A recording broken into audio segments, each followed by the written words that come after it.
안녕하세요. 영하나의 책라디오에 오신 여러분 반갑습니다. 오늘은 어린 왕자 낭독을 해드릴 텐데요. 지난번에 올렸던 어린 왕자 영상은 출판사 저작권 허락 범위 때문에 전체 낭독을 하지 못했거든요. 이번 영상은 출판사에서 전체 낭독 허락을 받고 드디어 어린 왕자 전체를 읽어드릴 수 있게 됐습니다. 이 책은 마음시선 출판사에서 선물로 보내주신 건데요. 책이 너무 예쁘죠? 벨벳 코팅이 된 각양장에 금박으로 이렇게 디자인이 되어 있습니다. 겉표지만 보면 마치 해외의 어떤 작은 서점에서 발견한 리미티드 에디션 어린 왕자 책 같은 느낌이에요. 크기도 일반 판형보다 커서요. 그림도 글자도 큽니다. 그리고 그림과 글 사이의 여백도 넉넉해서 읽기에도 참 좋아요. 또 글씨와 그림 색깔도 세심하게 신경을 쓰신 것 같죠? 부드럽고 따뜻한 느낌을 줍니다.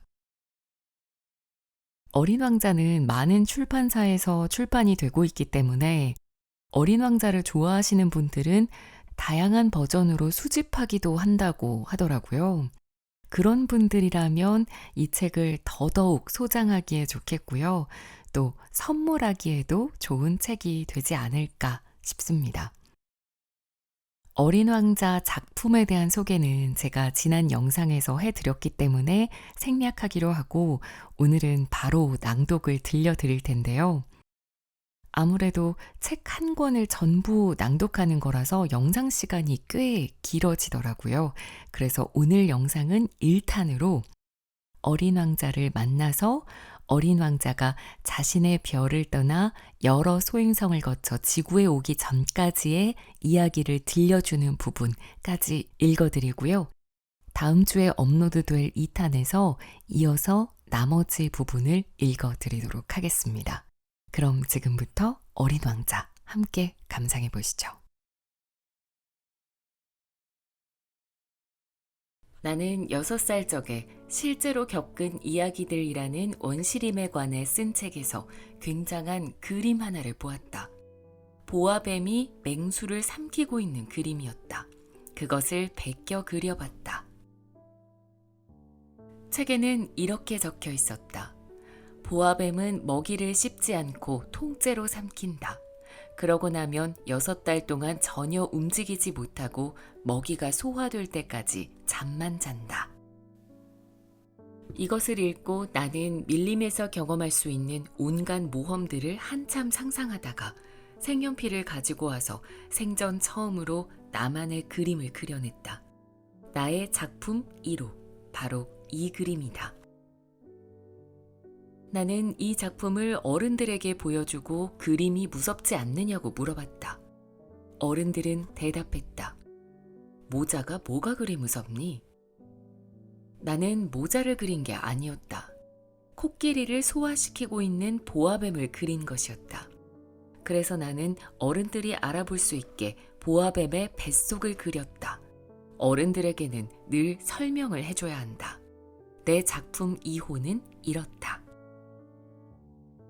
어른들은 내게 속이 보이든 보이지 않든 중요하지 않으니 보아뱀 그림은 그만두고 차라리 지리나 역사, 산수, 문법에 관심을 가져보라고 충고했다.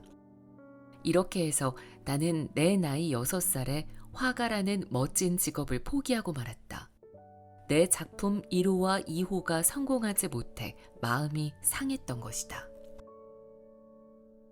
어른들은 혼자서는 결코 아무것도 이해하지 못한다.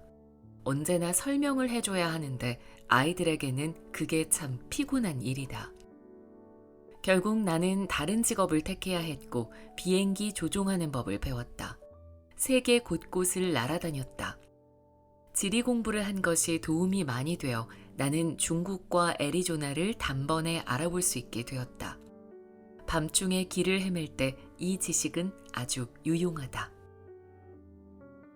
살아오는 동안 나는 아주 진지한 사람들을 헤아릴 수 없이 많이 만났다. 오랫동안 어른들 사이에서 지내며 아주 가까이에서 그들을 봤다. 그렇지만 어른들에 대한 내 생각이 그리 나아지지는 않았다. 좀 똑똑해 보이는 어른을 만나면 나는 늘 가지고 다니는 내 작품 1호를 보여주며 시험을 해봤다. 정말로 그가 이해력이 있는 사람인지 알고 싶었다. 그러나 대답은 언제나 이랬다. 모자로군요. 그러면 나는 그와는 더 이상 보아뱀이나 원시림이나 별에 대해서는 이야기하지 않았다. 그가 이해할 수 있는 것들, 트럼프 게임이나 골프, 정치나 넥타이 같은 주제를 이야기했다. 그러면 그는 분별 있는 사람을 만났다며 무척 흡족해했다.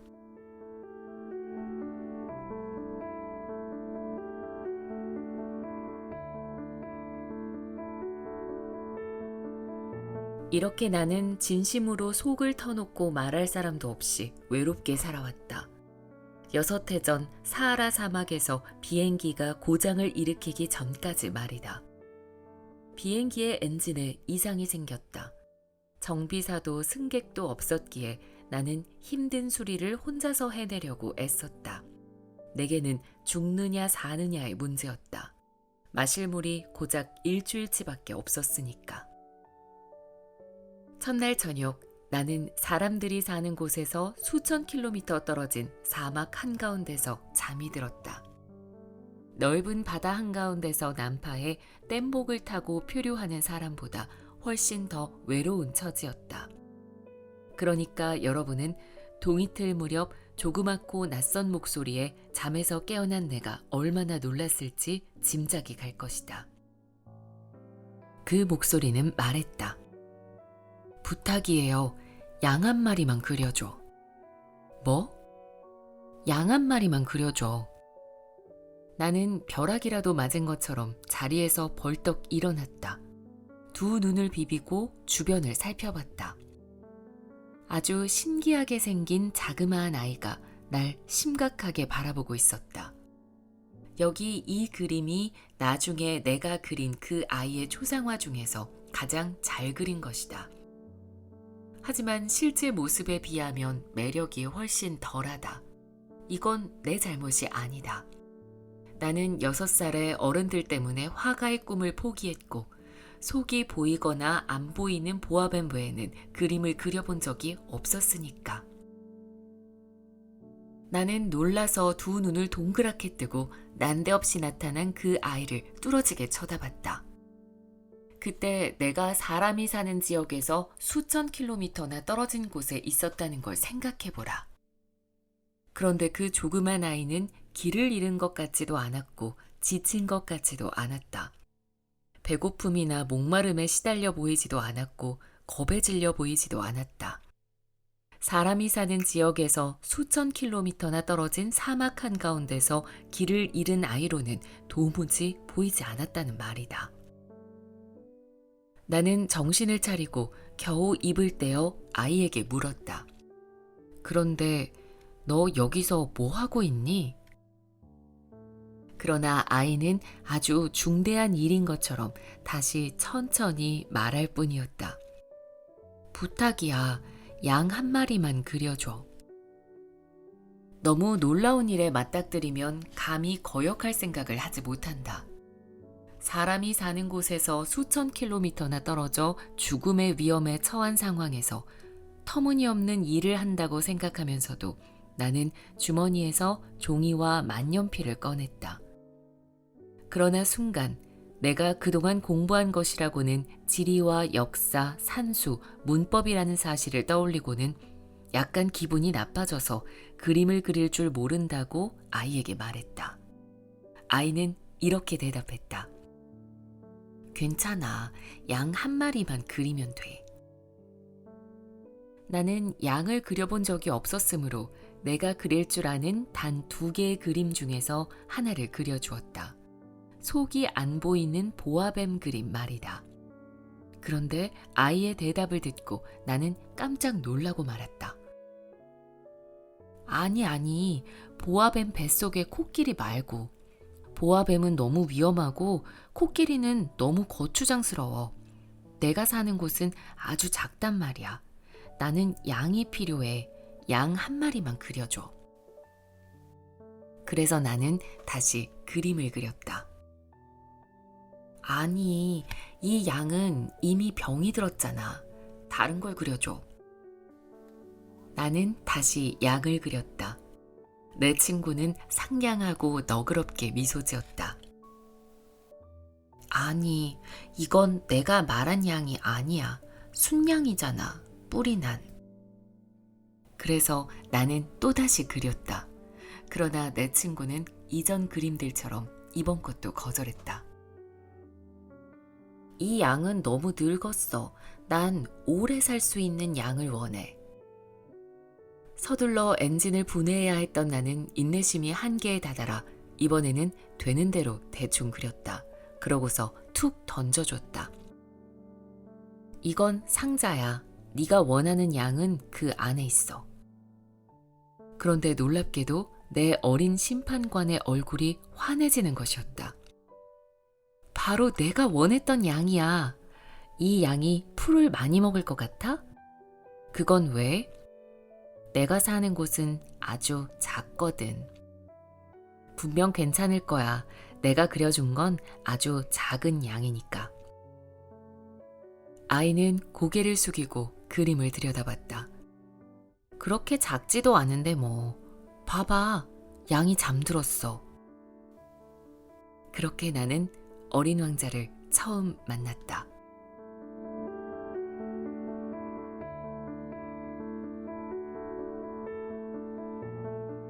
어린 왕자가 어디에서 왔는지 알기까지는 오랜 시간이 걸렸다. 어린 왕자는 내게 묻기는 많이 하면서도 내가 묻는 말은 전혀 듣는 것 같지 않았다. 내가 그에 대해 차츰 알게 된 것은 그가 우연히 조금씩 내뱉은 말들을 통해서였다. 예를 들어 그는 내 비행기를 처음 보고는 이렇게 물었다. 이 물건은 뭐야? 이건 그냥 물건이 아니야. 날아다니는 거야. 비행기라고. 내 비행기. 나는 내가 날아다닌다고 알려주는 것이 자랑스러웠다. 그러자 어린 왕자가 소리쳤다. 뭐? 아저씨 하늘에서 떨어졌어? 그래. 내가 아무렇지도 않은 듯 대답했다. 아, 그거 참 신기하네. 어린 왕자는 그러고서 아주 천진하게 까르르 웃음을 터뜨렸는데 그 때문에 나는 무척 화가 났다. 내 불행을 심각하게 여겨주길 바랐던 것이다. 어린 왕자는 이어서 물었다. 그럼 아저씨도 하늘에서 왔구나. 어느 별에서 왔어? 나는 신비에 쌓인 어린 왕자의 존재를 파악할 수 있는 희미한 빛을 감지하고서 재빨리 물었다. 그러니까 넌 다른 별에서 왔구나? 그러나 어린 왕자는 대답하지 않았다. 내 비행기에 시선을 둔 채 천천히 고개만 끄덕였다. 하긴 이걸 타고서는 아주 멀리서 오지는 못했겠네. 어린 왕자는 한참 동안 뭔가를 골똘히 생각했다. 그러고는 이내 주머니에서 내가 그려준 양 그림을 꺼내 소중한 보물이라도 되는 듯 오래도록 들여다봤다. 뜻하지 않게 나온 어린 왕자의 속내 이야기에서 다른 별이라는 말을 듣고 내가 얼마나 궁금해 안달이 났을지 여러분은 상상이 갈 것이다. 얘야, 너는 어디서 왔니? 내가 사는 곳이라는 데가 어디야? 그 양을 어디로 데려갈 거니? 어린 왕자는 생각에 깊이 잠겨 한동안 말이 없다가 이내 다시 입을 열었다. 아저씨가 상자를 줘서 좋아. 밤이 되면 양 우리로 쓸 수 있잖아. 물론이지. 내가 착하게 굴면 낮에 메어둘 끈도 그려줄게. 이 제안을 어린 왕자는 놀란 듯했다. 양을 메어둔다고? 별 이상한 생각도 다 하네. 메어놓지 않으면 아무데나 돌아다녀서 길을 잃어. 내 친구는 또다시 까르르 웃었다. 양이 가긴 어딜 가. 어디든 곧장 앞으로 가지. 그러자 어린 왕자는 심각해져서 이렇게 말했다. 괜찮아. 내가 사는 곳은 정말 작으니까. 그러고는 조금 서글픈 표정으로 덧붙였다. 곧장 앞으로 가봐야 그리 멀리 갈 수도 없어.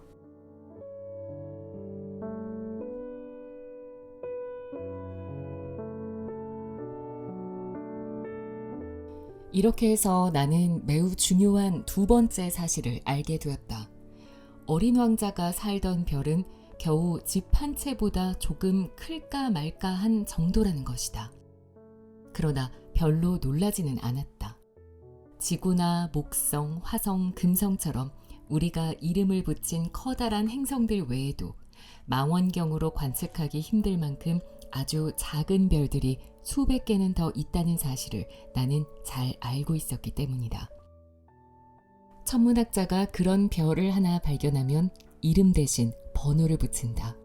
이를테면 소행성 325 같이 말이다. 나는 어린 왕자가 살다 온 별이 소행성 B612라고 믿을 만한 확실한 근거를 갖고 있다. 그 별은 1909년 어느 터키 천문학자의 망원경에 딱 한 번 잡힌 적이 있다. 그 천문학자는 국제천문학회에서 자신이 발견한 것을 대대적으로 증명했다. 하지만 그의 초라한 옷차림 때문에 아무도 그의 말을 믿지 않았다. 어른들은 늘 이런 식이다. 그런데 소행성 B612의 명성을 위해서는 다행스럽게도 터키의 독재자가 자신의 국민들에게 유럽식 의복을 입으라는 명령을 내렸고 어길 시에는 사형을 선고하도록 했다. 1920년 그 터키 천문학자는 아주 우아하게 차려입고 와서 자신이 발견한 것을 다시 증명했다.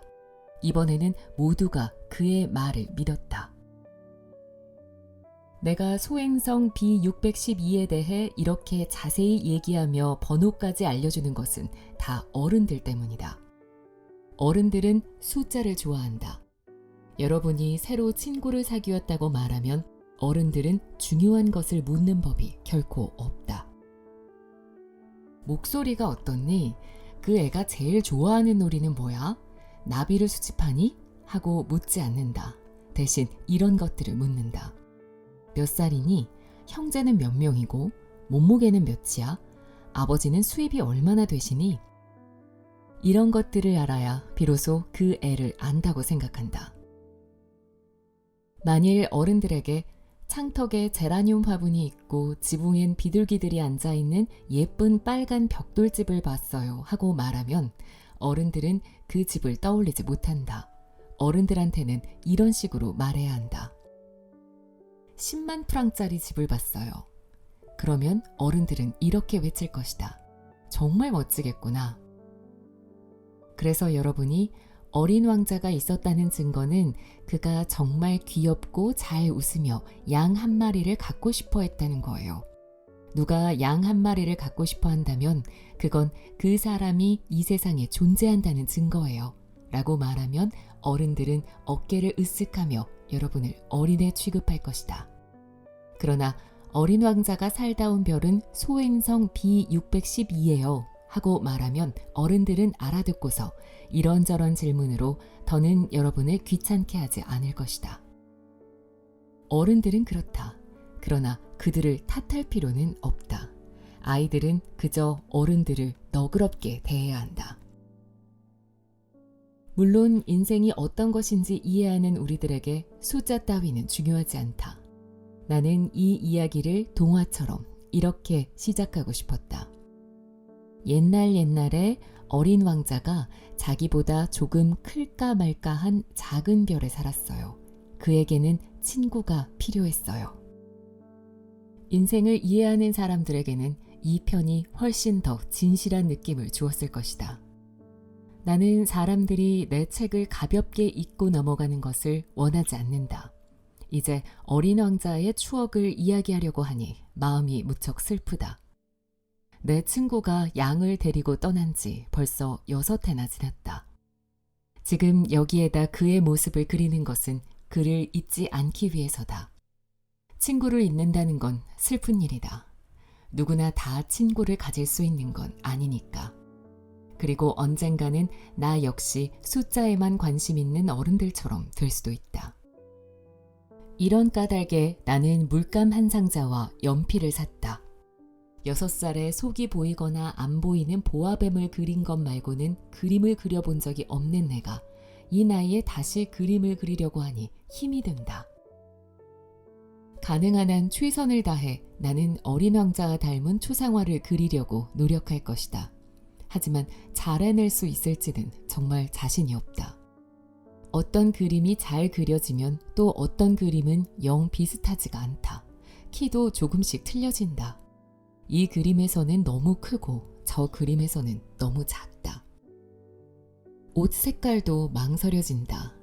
그저 그럭저럭 기억을 조금씩 더듬어 그려본다. 중요한 어떤 부분들을 잘못 그릴지도 모른다. 그러나 나를 좀 이해해 줬으면 한다. 내 친구는 자세히 설명해주는 법이 없었으니까. 아마 나를 자신과 비슷하다고 생각했던 모양이다. 그러나 불행히도 나는 상자 속의 양을 볼 줄 모른다. 어쩌면 나도 조금은 어른들과 비슷해져 버렸는지 모르겠다. 나도 나이가 들었나 보다.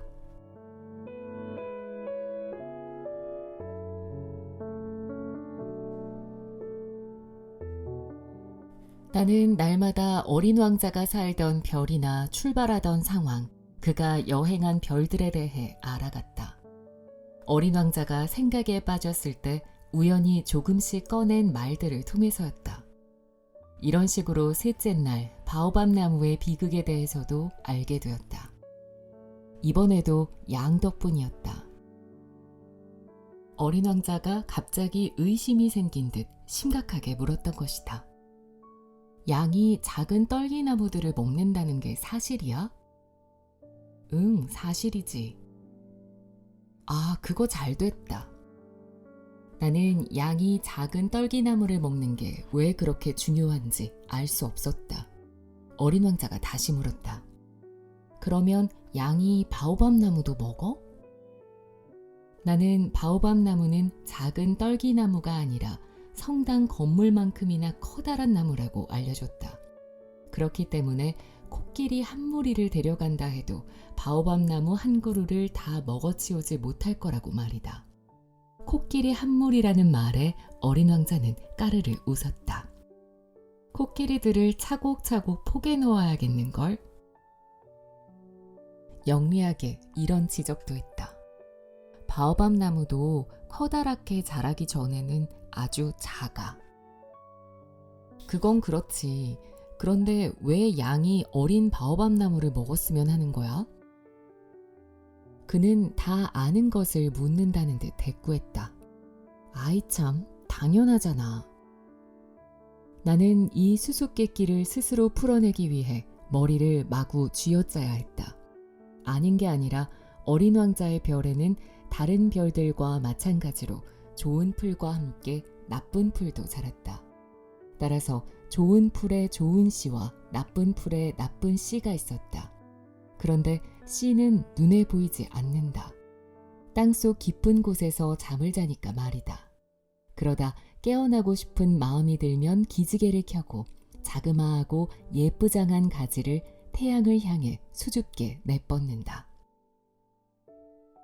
그게 작은 무나 장미나무의 가지라면 마음대로 자라게 놔둬도 된다. 그러나 나쁜 식물이라면 알아채는 즉시 뽑아버려야 한다. 그런데 어린 왕자의 별에는 무시무시한 씨들이 있었다. 바로 바오밥 나무의 씨앗이었다. 땅속에 그 씨들이 잔뜩 퍼져 있었다. 바오밥 나무는 너무 늦게 손을 쓰면 절대로 없앨 수 없다. 나무가 별 전체를 가득 덮고 뿌리들이 사방에 구멍을 뚫어놓는다. 아주 작은 별에 바오밥 나무가 너무 많으면 별은 그만 쪼개져 산산조각이 나고 만다. 그건 규율의 문제야. 얼마 뒤에 어린 왕자가 말했다. 아침에 세수를 하고 나면 별 구석구석을 세심하게 청소해줘야 해. 바오밥 나무는 어릴 때는 장미나무와 아주 비슷하지만 구별이 되는 순간 바로 뽑아줘야 해. 아주 지루한 일이지만 또 아주 쉬운 일이기도 해. 어느 날 그는 내게 지구의 아이들이 바오밥 나무의 위험성을 알 수 있도록 멋있게 그림을 그려보라고 말했다. 아이들이 언젠가 여행을 떠난다면 그 그림이 도움이 될 거야. 가끔은 해야 할 일을 미뤄도 괜찮아. 하지만 그게 바오밥 나무에 관한 일이라면 언제나 대참사가 벌어져. 나는 게으름뱅이가 살던 별을 하나 아는데 그가 작은 나무 3그루를 대수롭지 않게 여기고 그냥 두었다가 그만. 그래서 나는 어린 왕자가 알려준 대로 그 별을 그려봤다. 나는 훈계조의 말투는 그다지 좋아하지 않는다. 그러나 바오밥 나무의 위험성이 거의 알려지지 않은 데 반해 그 나무가 자라는 별에 잘못 들어선 여행자에게 닥칠 수 있는 위험은 대단히 크므로 이번 한 번만 예외로 하겠다. 얘들아, 바오밥 나무를 조심하렴. 나는 나처럼 오랫동안 바오밥 나무의 위험을 모르고 지나쳤던 내 친구들에게 경각심을 주려고 무척 정성스럽게 그림을 그렸다. 이 바오밥 나무 그림이 주는 교훈은 그만한 가치가 있다. 어쩌면 여러분은 이렇게 물을지도 모르겠다. 어째서 이 책의 다른 그림들은 바오밥 나무 그림처럼 크고 화려하지 않아요? 대답은 아주 간단하다. 나도 노력했지만 성공하지 못했기 때문이다. 바오밥 나무를 그릴 때는 긴급한 문제라는 생각에 내가 꽤나 힘이 넘쳤던 것 같다.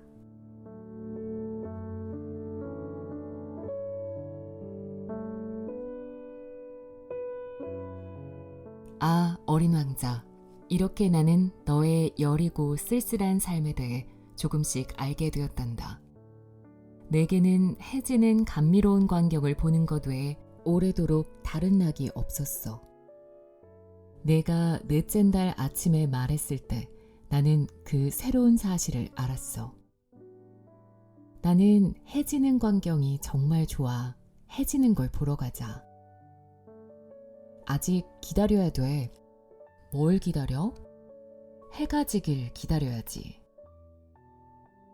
처음에 너는 아주 놀란 표정을 하더니 이내 혼자서 까르르 웃었어. 그러고는 말했지. 지금도 내가 내 별에 있는 것만 같아서. 맞아. 미국에서 정 오면 프랑스에서는 해가 지고 있지. 1분 만에 프랑스로 갈 수 있다면 충분히 해지는 걸 볼 수 있을 텐데. 불행히도 프랑스는 너무 멀리 떨어져 있어. 그러나 너의 작은 별에서는 의자에 앉은 채 몇 발짝만 당겨 앉으면 되었지. 그래서 넌 원할 때마다 석양을 바라볼 수 있었던 거야.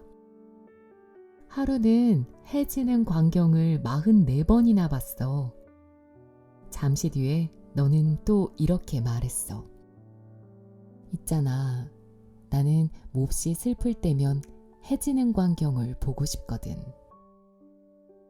44번이나 해 지는 걸 봤던 날, 넌 그렇게나 슬펐던 거야? 어린 왕자는 대답하지 않았다.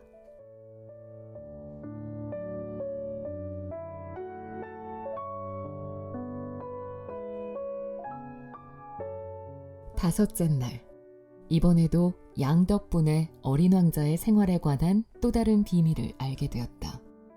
어린 왕자가 오랫동안 말없이 고민해왔다는 듯 느닷없이 물었던 것이다. 양이 말이야, 작은 나무들을 먹는다면 꽃도 먹을까? 양은 제 앞에 있는 건 뭐든 먹지. 가시 있는 꽃도? 응, 가시 있는 꽃도. 그렇담 가시가 무슨 소용이야? 나도 알 수 없었다.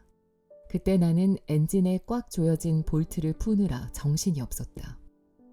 비행기가 좀처럼 고쳐지지 않아 상황이 심각하게 느껴져서 몹시 걱정이 되었고 마실 물까지 떨어져 가서 최악의 상황을 염려하고 있었다. 꽃의 가시가 대체 무슨 소용이 있는 거야? 어린 왕자는 한번 물어보면 대답을 들을 때까지 절대로 그냥 넘어가지 않았다.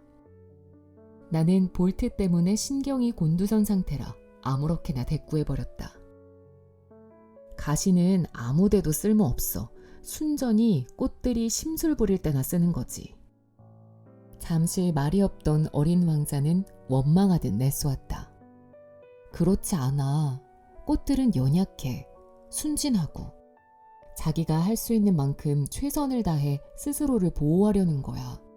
꽃은 가시를 가졌기 때문에 남들이 자기를 무서워할 거라고 생각한다고. 나는 아무 대꾸도 하지 않았다. 당시에 나는 볼트가 계속 안 빠지면 망치로 부숴버려야겠다는 생각을 하고 있었다. 어린 왕자가 다시 내 생각을 방해했다. 그럼 아저씨 생각에는 꽃이... 그만. 난 아무 생각도 안 해. 그냥 떠오르는 대로 아무 말이나 한 거야. 나는 지금 중요한 일을 하느라 바쁘다고. 어린 왕자는 굉장히 놀란 표정으로 날 쳐다봤다. 중요한 일?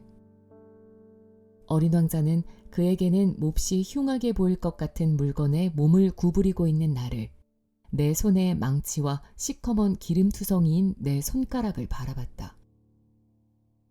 꼭 어른들처럼 말하네. 나는 조금 부끄러워졌다. 그러나 그는 사정없이 말을 이었다. 아저씨는 전부 잘못 생각하고 있어. 모든 게 엉망진창이야. 그는 정말로 몹시 화가 난 것이다. 그의 금빛 머리칼이 바람에 나부꼈다. 어느 별에 얼굴이 시뻘건 아저씨가 있었어. 그 아저씨는 꽃향기를 맡아본 적이 없어. 별을 바라본 적도 없고 누구를 사랑한 적도 없어. 덧셈 말고 다른 건 결코 해본 적이 없댔어.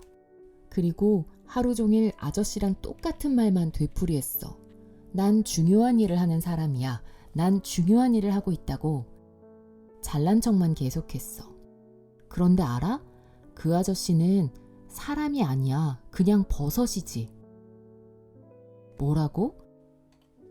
버섯이라고. 어린 왕자는 너무 화가 난 탓에 얼굴이 하얗게 질려 있었다. 수백만 년 전부터 꽃들은 가시를 만들었어. 수백만 년 전부터 양들은 꽃을 먹었고. 그런데도 꽃들이 아무 쓸모없는 가시를 만드느라 왜 그렇게 애를 쓰는지 아는 게 중요한 일이 아니야? 양과 꽃의 전쟁이 중요하지 않다고? 이게 얼굴이 시뻘겋고 뚱뚱한 아저씨의 덧셈보다 더 중요하지도 진지하지도 않은 일이란 말이야? 작은 양 한 마리가 자기가 무슨 짓을 하는지도 모른 채 무심코 단번에 먹어 없애버려도 그게 중요하지 않단 말이야? 어린 왕자는 얼굴이 빨개진 채 계속 말했다. 만일 누군가가 수백 수천만 개의 별 중에 단 한 곳에만 피어있는 꽃 한 송이를 사랑한다면 그는 별들을 쳐다보는 것만으로도 행복할 거야. 내 꽃이 저기 어딘가에 있어 생각할 거야. 그런데 양이 그 꽃을 먹어버리면 그건 그 사람에게는 갑자기 모든 별이 꺼져버리는 거나 마찬가지야. 그런데 그게 중요하지 않다고? 어린 왕자는 말을 더 잇지 못했다. 갑자기 울음이 터져버린 것이다. 밤이 내렸다. 나는 내 도구들을 내려놓았다. 망치니 볼트니 목마름이니 죽음 따위는 더 이상 중요하지 않았다. 어떤 별에, 내가 사는 행성인 지구라는 별에 위로가 필요한 어린 왕자가 있었다. 나는 그를 품에 안고 흔들어 달랬다. 네가 사랑하는 꽃은 위험하지 않아. 내 양에게 부리망을 그려줄게. 꽃에게는 보호덮개를 그려주고 또 나는 더 뭐라고 위로해야 할지 알 수 없었다. 내 행동이 몹시 서툴게 느껴졌다. 어떻게 해야 그에게 가닿고 어디쯤에서 마음이 하나가 될 수 있을지 알 수가 없었다. 눈물의 나라는 정말이지 수수께끼다.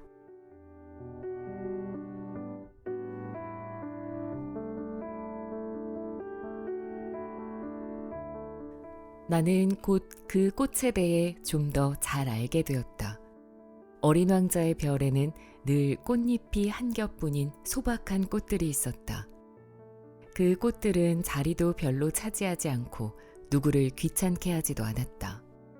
아침이면 풀 사이로 올라왔다가 저녁이면 쓰러졌다. 그러던 어느 날 어디서 왔는지 모를 씨앗 하나가 어린 왕자의 별에 싹을 틔웠다. 어린 왕자는 다른 꽃들과는 전혀 다른 자그마한 가지를 주의 깊게 관찰했다.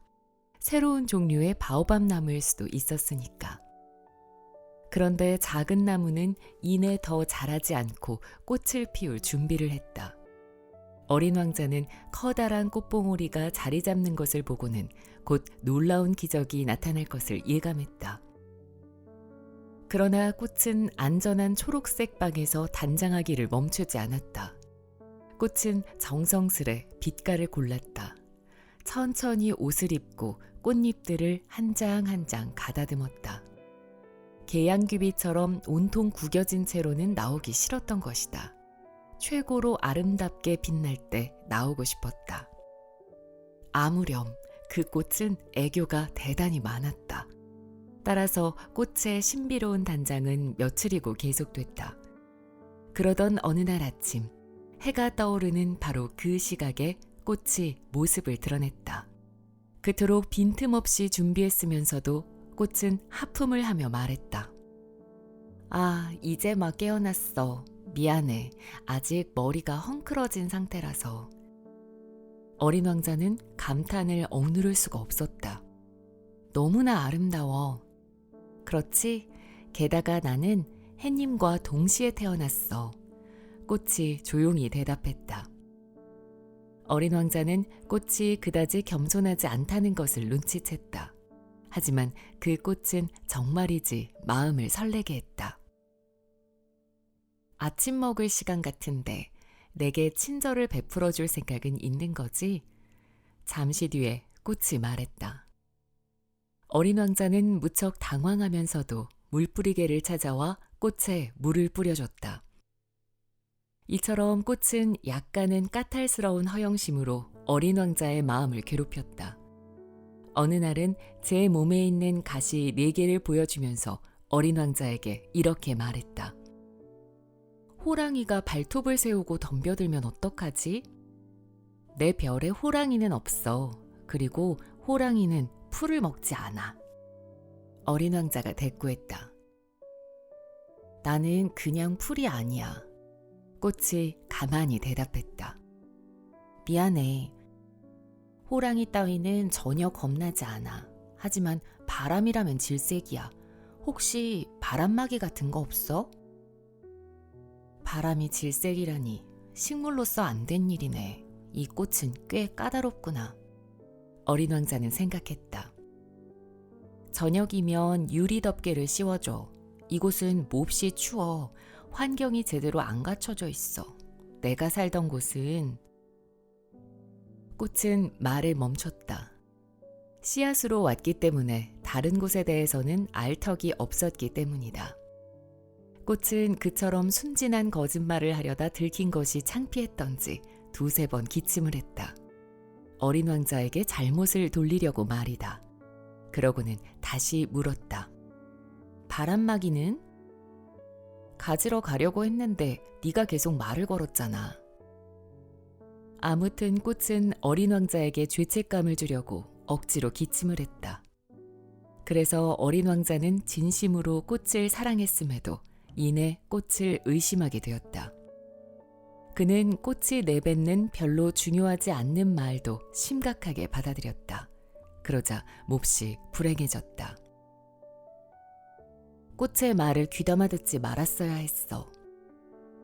어느 날 어린 왕자가 내게 털어놨다. 꽃들의 말은 절대로 귀담아 들으면 안 돼. 그저 바라보고 향기를 맡아야 해. 내 꽃은 내 별을 향기롭게 해줬는데 난 그걸 즐길 줄 몰랐어. 발톱 이야기에 나는 아주 화가 났거든. 마음을 너그럽게 먹었어야 했는데. 또 이런 말도 했다. 그때 나는 아무것도 몰랐어. 그 꽃을 말이 아니라 행동으로 판단했어야 했어. 꽃은 내게 향기를 뿜어주고 나를 환하게 밝혀줬는데 그렇게 도망치지 말았어야 했어. 꽃의 대단찮은 심술 뒤에 숨은 애정을 눈치챘어야 했는데 꽃들은 정말이지 앞뒤가 안 맞는 말을 잘해. 나는 너무 어려서 꽃을 사랑할 줄 몰랐던 거야.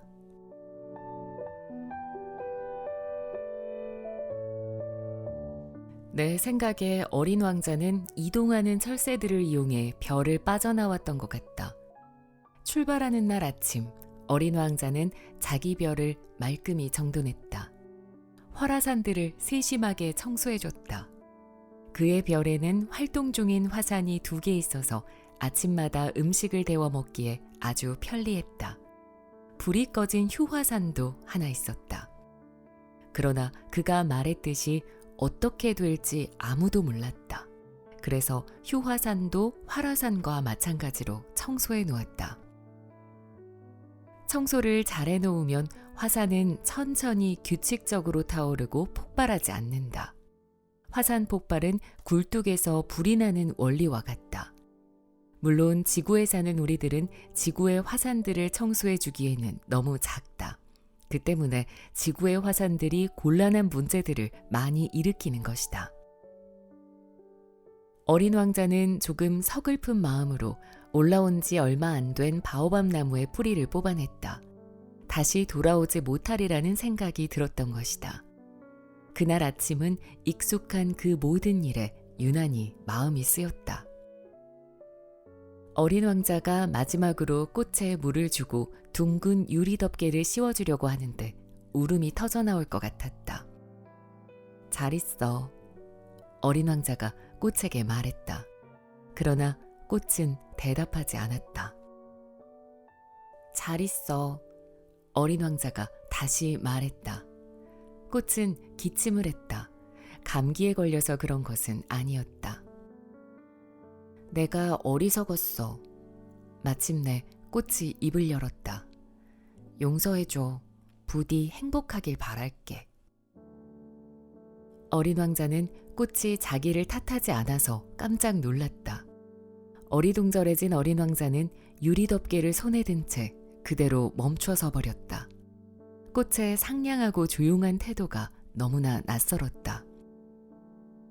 그래, 난 널 사랑해. 꽃이 말했다. 네가 그걸 모르는 건 내 탓이야. 하지만 그건 중요하지 않아. 너도 나만큼 어리석었어. 부디 행복하길 바랄게. 유리 덮개는 그냥 둬. 더는 필요 없으니까. 하지만 바람이... 난 그리 쉽게 감기에 걸리지는 않아. 오히려 밤에 신선한 바람이 내게 좋을 거야. 나는 꽃이잖아. 하지만 벌레들이... 나비들이 오게 하려면 애벌레 2-3마리 정도는 참아야겠지. 나비는 정말로 아름다운 것 같아.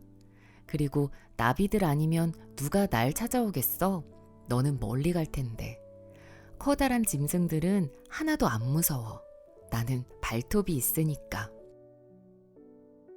꽃은 순진하게 가시 4개를 내보였다. 그러고는 이렇게 말했다. 그렇게 꾸물거리지 마. 성가시니까. 떠나기로 결심했다면 어서 가. 꽃은 우는 모습을 어린 왕자에게 보이고 싶지 않았던 것이다. 그 정도로 자존심이 무척 강한 꽃이었다.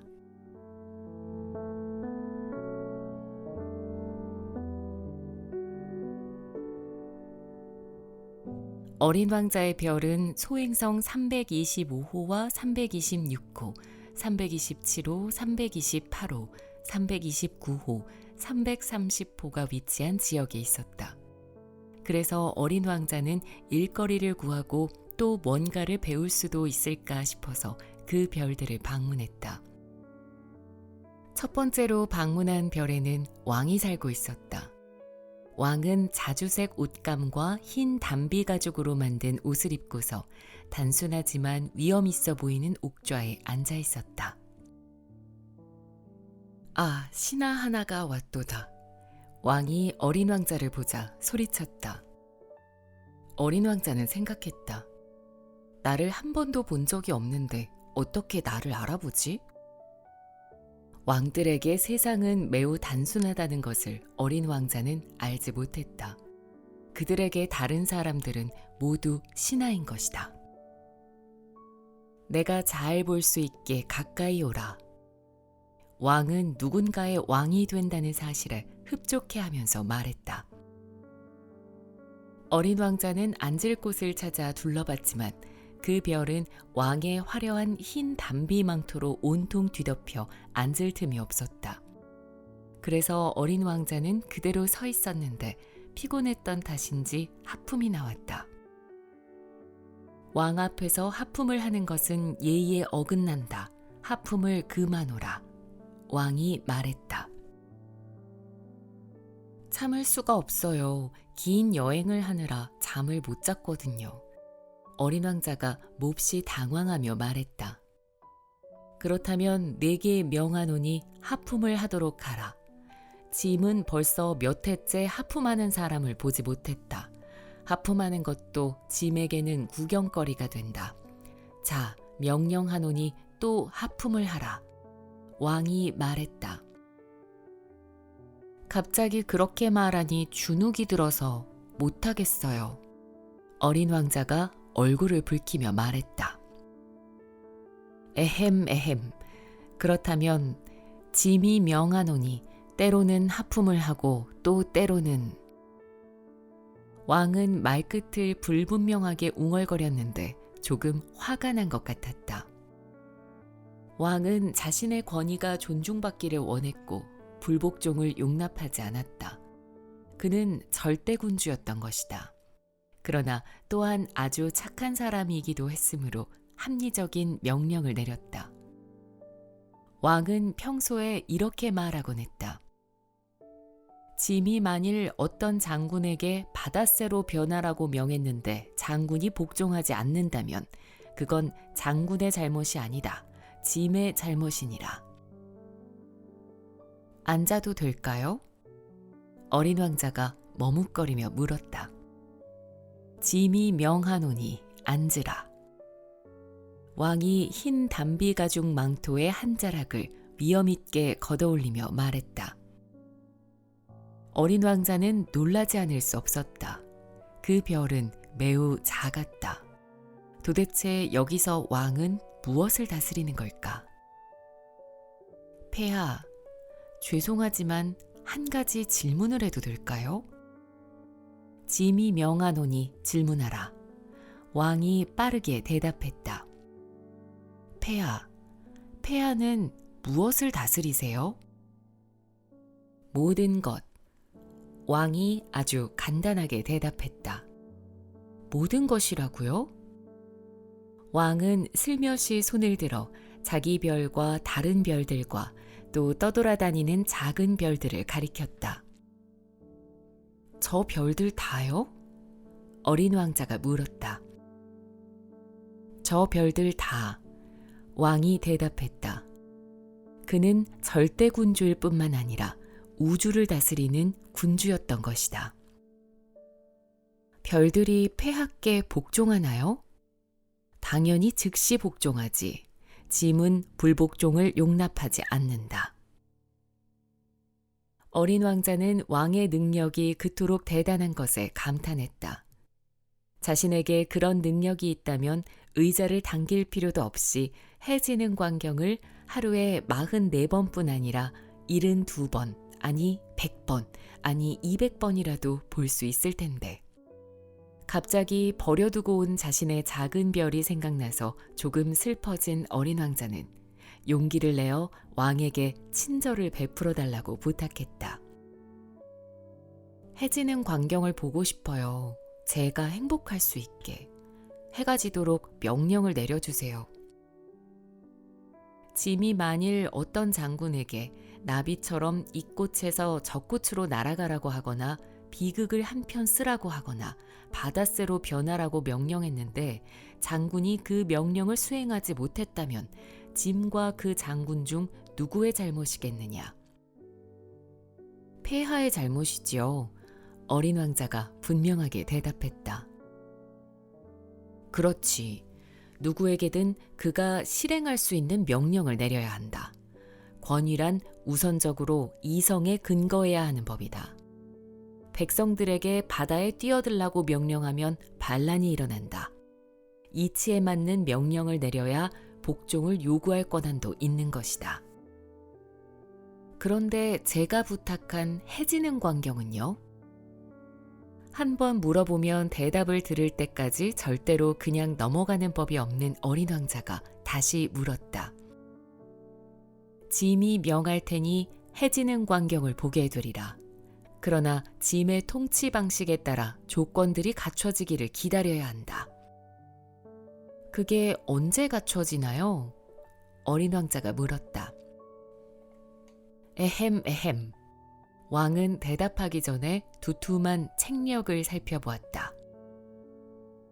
에헴, 그건 오늘 저녁 7시 40분경이 될 것이다. 그때가 되면 내 명령이 얼마나 잘 이행되는지 보게 되리라. 어린 왕자는 하품을 했다. 해지는 광경을 놓치는 게 아쉬웠다. 그러나 이미 지루해지기 시작했다. 여기서 제가 더 할 일이 없군요. 떠나야겠어요. 어린 왕자가 왕에게 말했다. 가지 마라. 대신으로 삼아줄 테니 가지 마라. 신하가 생겨서 몹시 흡족했던 왕이 어린 왕자를 붙잡았다. 무슨 대신요? 사법 대신이다. 판결할 사람이 아무도 없잖아요. 그건 모르는 일이다. 짐이 아직 영토를 돌아본 적이 없어서. 짐은 매우 연로한데 마차를 둘 공간이 없어. 걸어다니는 건 피곤한 일이고. 아, 제가 벌써 봤어요. 저쪽에도 아무도 없어요.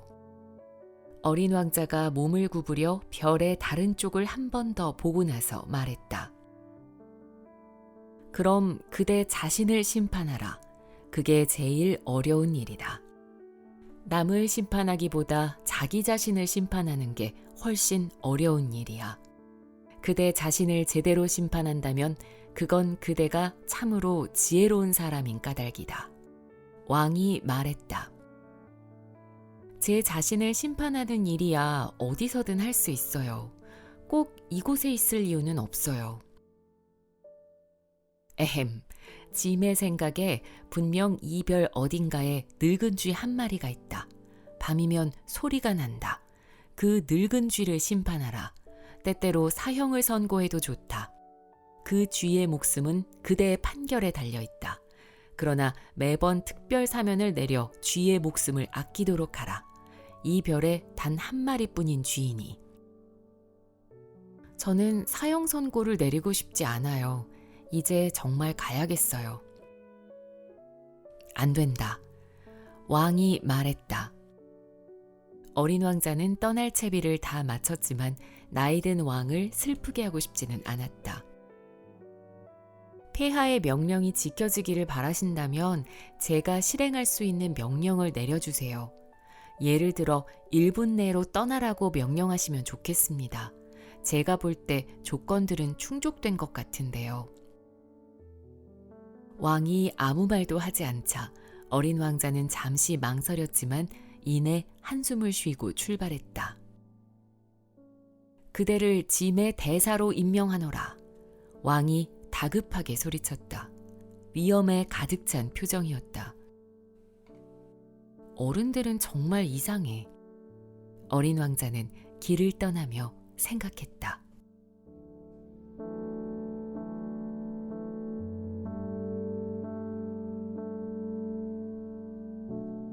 두 번째 별에는 자만심이 강한 사람이 살고 있었다. 나의 숭배자가 왔구나. 그는 멀리서 오고 있는 어린 왕자를 보자마자 소리쳤다.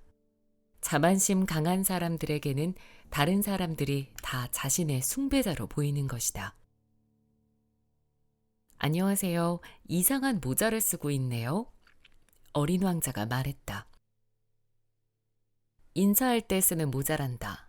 사람들이 내게 환호할 때 답례하기 위한 거지. 그런데 불행히도 이쪽으로 지나가는 사람이 아무도 없었어. 그래요? 어린 왕자는 그의 말이 무슨 뜻인지 이해하지 못했다. 손뼉을 마주쳐 보렴. 자만심 강한 남자가 말했다. 어린 왕자가 손뼉을 마주쳤다. 자만심이 강한 남자는 모자를 들어 올리며 멋들어지게 인사를 했다. 왕이 사는 별보다 훨씬 재미있는걸? 어린 왕자는 생각했다. 그러고는 다시 손뼉을 마주쳤다. 자만심이 강한 남자는 또다시 모자를 들어 올리며 인사했다. 5분이 지나자 어린 왕자는 이 단조로운 놀이에 실증이 났다. 그래서 이렇게 물었다. 모자가 땅에 떨어지게 하려면 어떻게 해야 돼요? 그러나 자만심 강한 사람은 어린 왕자의 물음을 듣지 못했다. 자만심이 강한 사람들은 칭찬하는 말 외에 다른 말은 결코 듣지 못한다. 정말로 나를 그렇게 찬양하니? 자만심 강한 사람이 어린 왕자에게 물었다. 찬양한다는 게 무슨 뜻이에요? 찬양한다는 건 이 별에서 내가 제일 미남에 옷도 제일 잘 입고 가장 부자인데다 가장 똑똑하다고 인정하는 거야. 이 별에는 아저씨밖에 없잖아요. 나를 기쁘게 해주렴. 어쨌든 나를 찬양해줘. 아저씨를 찬양해요. 어린 왕자는 어깨를 약간 으쓱하며 말했다. 그런데 그게 아저씨한테 무슨 소용이 있어요? 그리고 어린 왕자는 그 별을 떠났다. 어른들은 정말이지 아주 이상해. 길을 떠나며 어린 왕자는 그저 이런 생각만 들었다.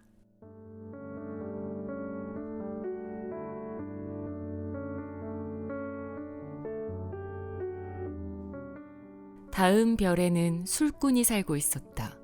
아주 짧은 시간 머물렀지만 어린 왕자는 그 별을 방문한 뒤 몹시 우울해졌다. 거기서 뭐 하고 있어요? 어린 왕자가 술꾼에게 물었다. 술꾼은 빈 술병 한 무더기와 술이 가득 든 술병 한 무더기를 앞에 놓고서 조용히 앉아 있었다. 술을 마시고 있지. 술꾼이 침울한 어조로 대답했다. 왜 술을 마셔요? 어린 왕자가 물었다. 잊으려고. 술꾼이 대답했다. 뭘 잊으려고요? 어린 왕자는 술꾼이 벌써부터 불쌍하게 느껴졌다. 창피한 것을 잊으려고. 술꾼이 고개를 푹 숙이며 털어놓았다. 뭐가 창피한데요? 어린 왕자는 그를 돕고 싶었다. 술 마시는 게 창피해. 술꾼은 이렇게 대답하고는 입을 꾹 다물어 버렸다. 어린 왕자는 당황한 채 그 별을 떠났다. 어른들은 정말이지 아주 이상해. 어린 왕자는 길을 떠나며 생각했다.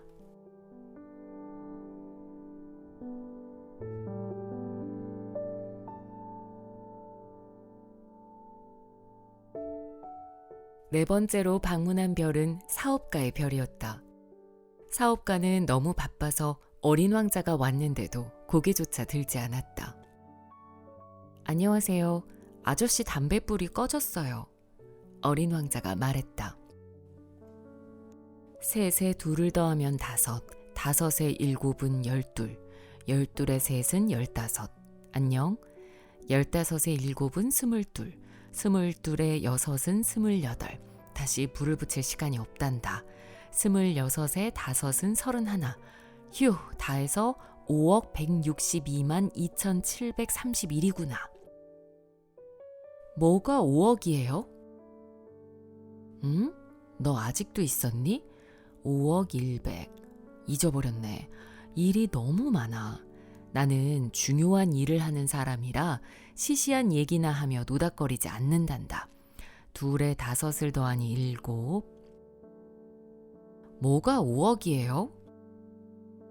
한 번 물어보면 대답을 들을 때까지 절대로 그냥 넘어가는 법이 없는 어린 왕자가 다시 물었다. 사업가가 고개를 들었다. 내가 이별해서 54년을 살았는데 그동안 딱 3번 방해를 받았다. 처음은 22년 전 어디선가 날아든 풍뎅이 한 마리 때문이었어. 지독하게 요란한 소리를 내는 통에 정신이 없어서 덧셈을 4군데나 틀렸지 뭐냐. 두 번째는 11년 전에 급성 류머티즘이 발병했을 때였다. 나는 운동이 부족해. 한가하게 돌아다닐 시간이 없거든. 나는 중요한 일을 하는 사람이니까. 세 번째는 바로 지금이다. 그러니까 지금 5억. 뭐가 5억이에요? 사업가는 어린 왕자가 자신을 내버려 두지 않으리라는 걸 알아챘다. 하늘에 가끔 보이는 작은 것들 말이다. 팔이요? 아니, 빛을 내는 작은 것들. 벌이요? 아니, 게으름뱅이들을 몽상에 젖게 만드는 금빛으로 반짝이는 작은 것들. 하지만 나는 중요한 일을 하는 사람이야. 몽상에 빠질 시간이 없지. 아, 별 말이군요. 바로 그거다. 별. 그런데 5억 개의 별을 가지고 뭘 하세요?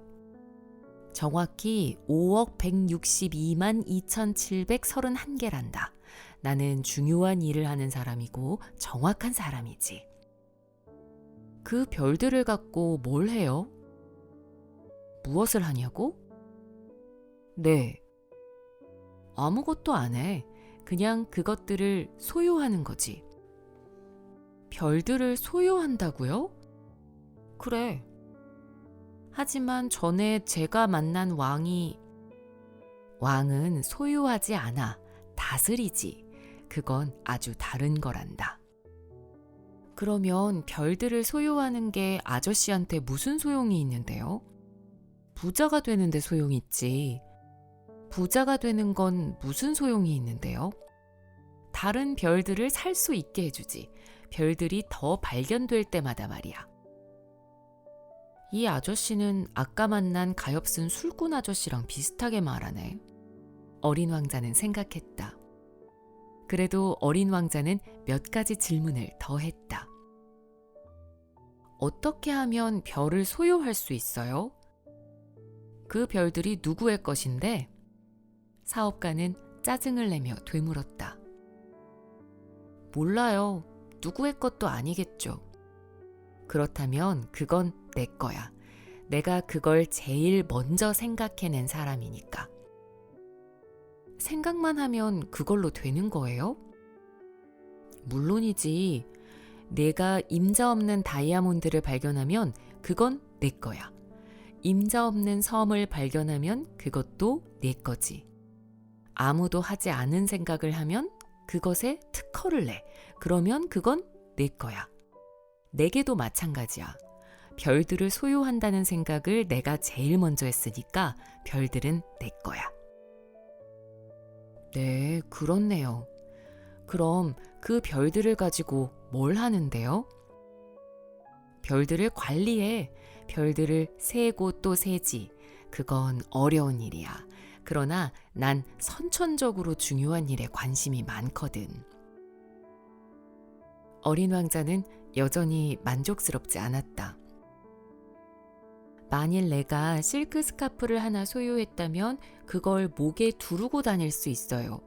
꽃을 하나 소유했다면 그걸 꺾어서 가지고 다닐 수 있어요. 하지만 하늘에 있는 별은 갖고 다닐 수도 없고. 그야 그렇지. 그러나 은행에 맡길 수는 있단다. 그게 무슨 말이에요?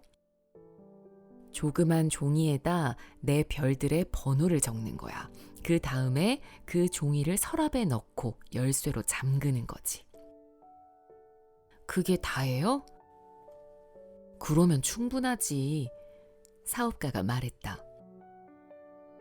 재밌네. 시 같기도 하고. 그렇지만 그다지 중요한 일은 아니야. 어린 왕자는 생각했다. 중요한 일에 관해 어린 왕자는 어른들과 생각이 아주 달랐다. 나에게는 꽃이 한 송이 있어요. 어린 왕자가 사업가에게 말했다. 그 꽃에 날마다 물을 주죠. 화산도 3개 있는데 매주 청소해줘요. 하나는 휴화산이지만 그것도 청소해줘요. 어떻게 될지 아무도 모르는 일이잖아요. 내가 화산과 꽃을 소유하는 건 화산과 꽃에게 도움이 되기 때문이에요. 하지만 아저씨는 별들에게 아무 도움도 안 되잖아요. 사업가는 입을 열었지만 대꾸할 말을 찾지 못했다. 어린 왕자는 그 별을 떠났다. 어른들은 정말이지 너무너무 이상해. 어린 왕자는 길을 떠나며 혼자 말했다.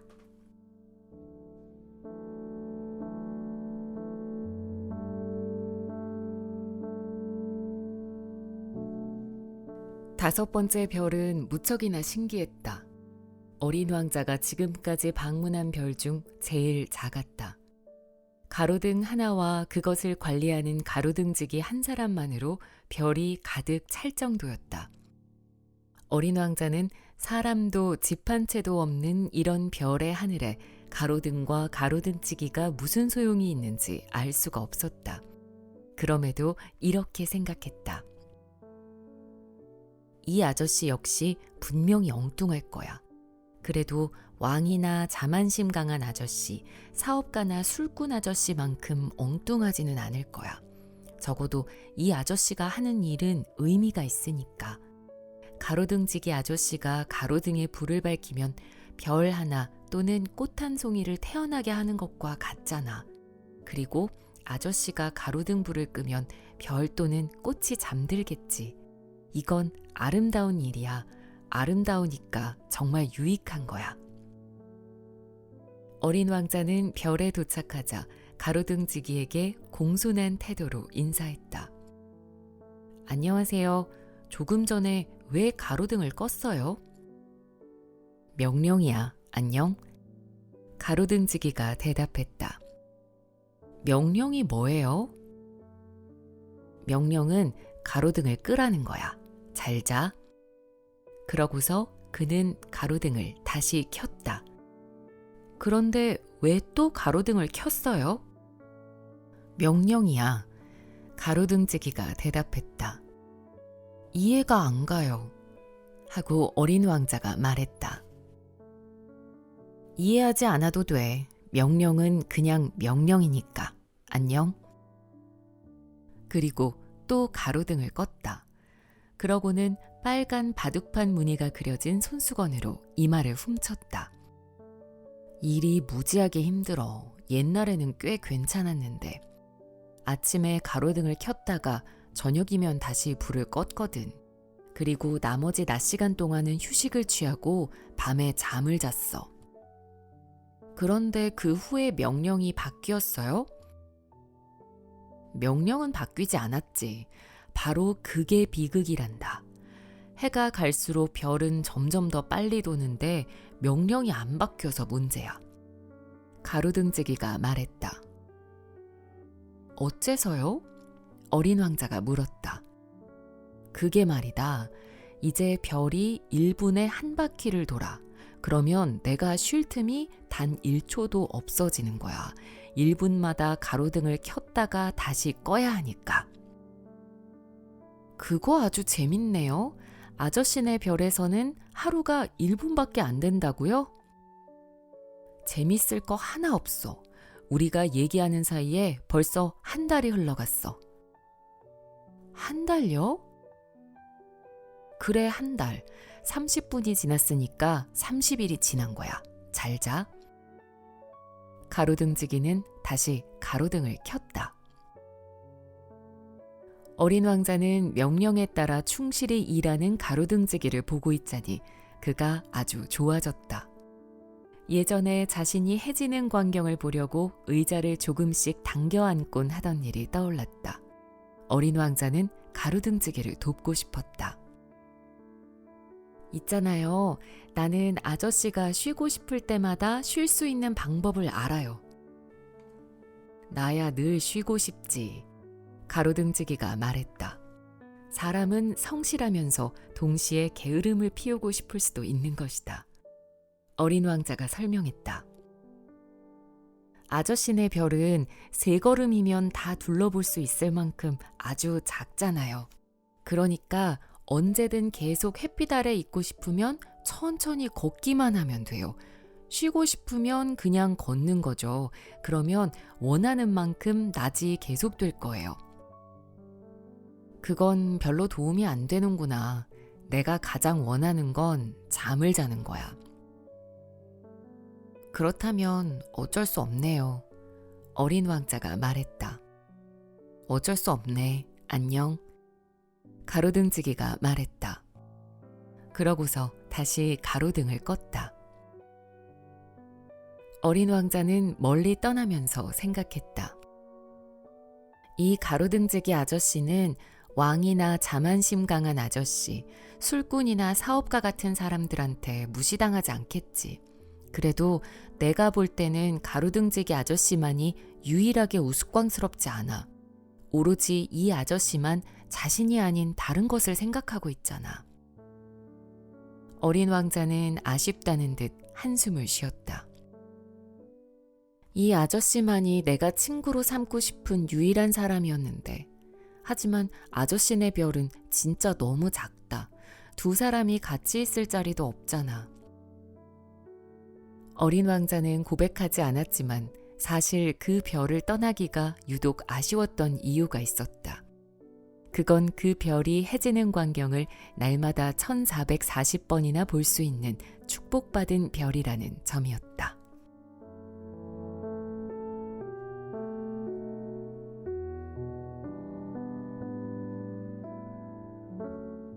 6번째로 방문한 별은 그전 별보다 10배는 더 컸다. 그 별에서는 나이 든 신사가 아주 커다란 책을 쓰고 있었다. 오, 탐험가가 왔구나. 신사가 어린 왕자를 보자 소리쳤다. 어린 왕자는 책상 앞에 앉아서 가쁜 숨을 골랐다. 벌써 아주 많은 곳을 돌아다닌 것이다.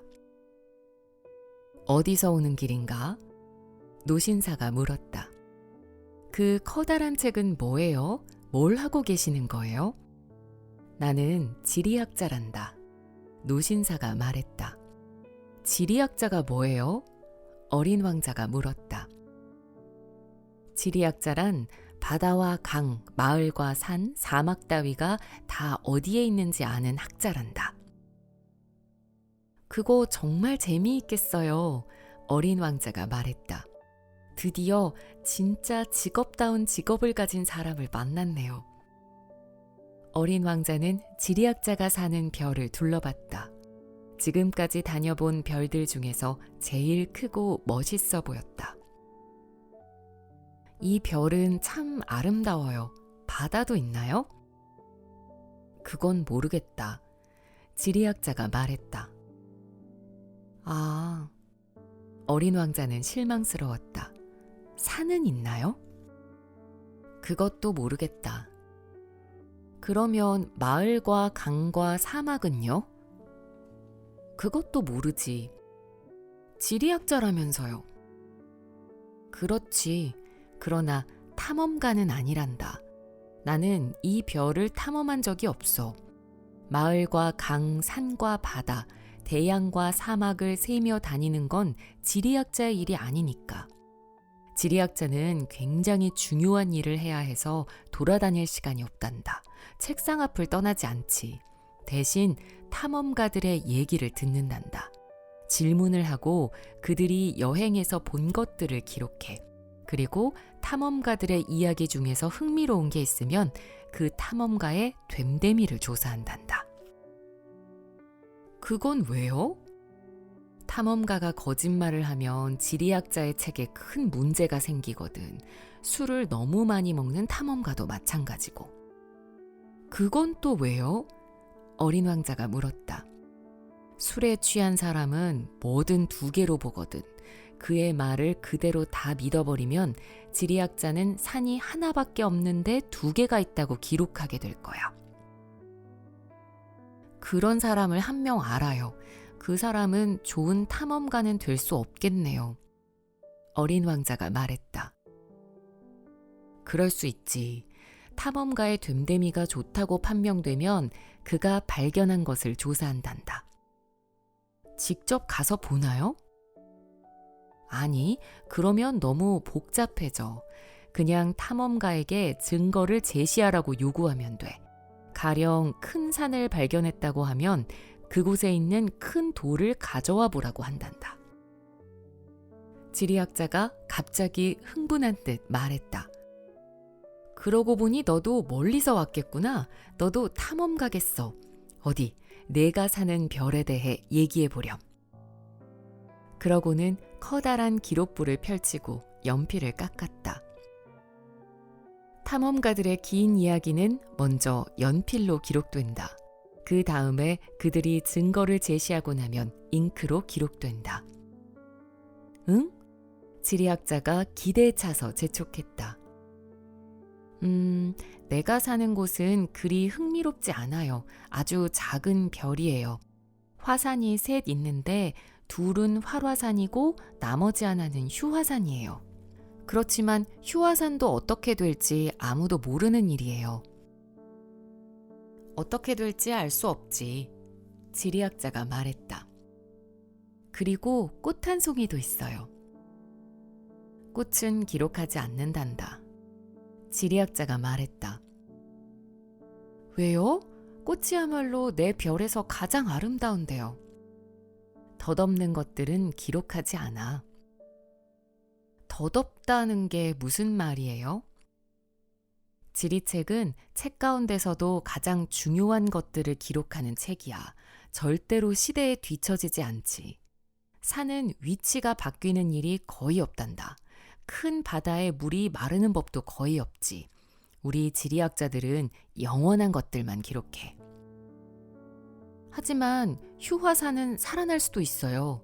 그런데 덧없다는 게 무슨 말이에요? 어린 왕자가 끼어들었다. 활화산이든 휴화산이든 우리 지리학자들에게는 다 마찬가지다. 중요한 건 그게 산이라는 사실이야. 그건 변하지 않으니까. 그런데 덧없다는 게 무슨 말이에요? 한번 물어보면 대답을 들을 때까지 절대로 그냥 넘어가는 법이 없는 어린 왕자가 다시 물었다. 그건 곧 사라질 위험이 있다는 뜻이야. 내 꽃이 곧 사라질 위험이 있다고요? 물론이지. 내 꽃은 덧없구나. 세상에 맞서 자신을 보호할 거라곤 오로지 가시 4개밖에 없어. 그런 꽃을 별에 혼자 두고 떠나왔다니. 어린 왕자는 생각했다. 여행을 떠난 후 처음으로 후회하는 마음이 들었다. 그러나 어린 왕자는 다시 용기를 냈다. 다음에는 제가 어떤 곳을 가보면 좋을까요? 지구라는 별이 있지. 거기가 평판이 좋단다. 그래서 어린 왕자는 길을 떠났다. 자신의 꽃을 생각하면서.